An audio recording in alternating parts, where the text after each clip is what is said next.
Bom, outro ponto que eu entendo que afasta o jurisdicionado de conseguir ter uma decisão favorável também, e esse está bastante em discussão, é a questão das custas judiciárias. E a gente tem visto, por exemplo, aqui em São Paulo, que tem um valor expressivo para você conseguir chegar ao tribunal. Então, a parte, né, tem que recolher essas custas para que o recurso possa subir ao tribunal. A OAB ingressou com uma medida, salvo engano, aqui em São Paulo. Você poderia comentar um pouquinho? Posso, né? A ideia de aumentar as custas judiciárias para diminuir a litigiosidade me parece um equívoco. Que é aquilo, você fala, custa mais caro, então pense bem antes de mover sua ação, é isso? Então, assim, você vai gastar mais, veja bem, então veja se mas você mal precisa comparando, assim, a fila do SUS é muito grande, não é? Tem muita gente na fila do Sistema Único de Saúde. Então vamos cobrar, porque daí menos gente vai para a fila do SUS. É igual, funciona mesmo. Então vamos cobrar. Vamos cobrar mais alto, vai menos gente, vai menos. Se eu cobrar mais alto, a fila vai diminuir. Se eu cobrar mais alto, a fila vai diminuir mais ainda. Só que a doença vai continuar lá.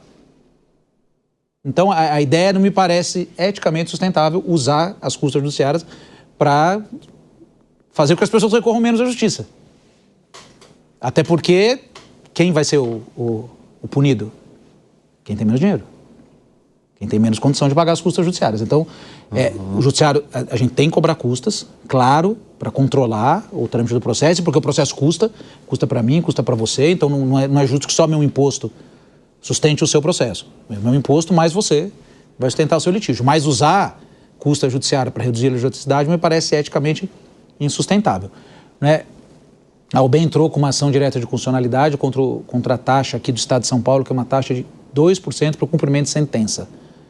Não é porque essa é difícil. Você falou para ser didático, tem coisa que é difícil. O direito é bem hermético, né? 2% do cumprimento de sentença significa o seguinte: eu entrei com um processo judicial, eu paguei custas durante o processo, paguei para recorrer, paguei e ganhei. E quando eu ganhei, aí eu ganhei X e vou ter que pagar mais 2% do que eu ganhei para executar o recebimento daquele valor.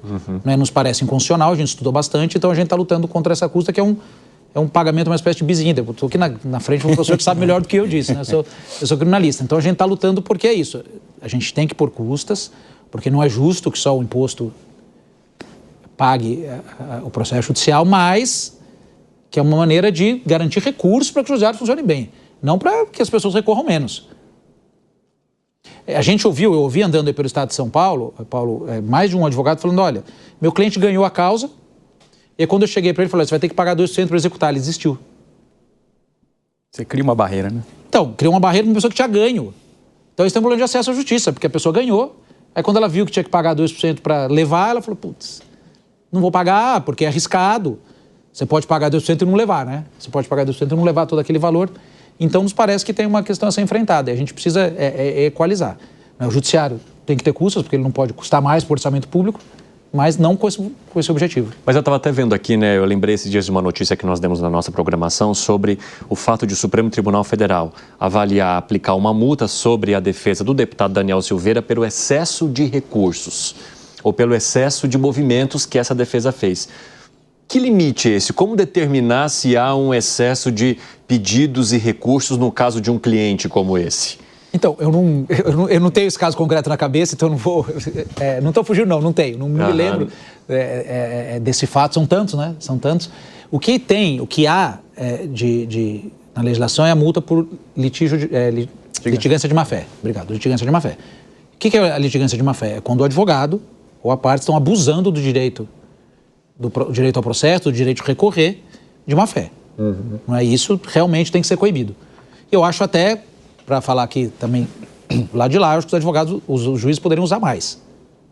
É algo muito pedagógico para coibir o excesso de litigiosidade nos processos concretos, né?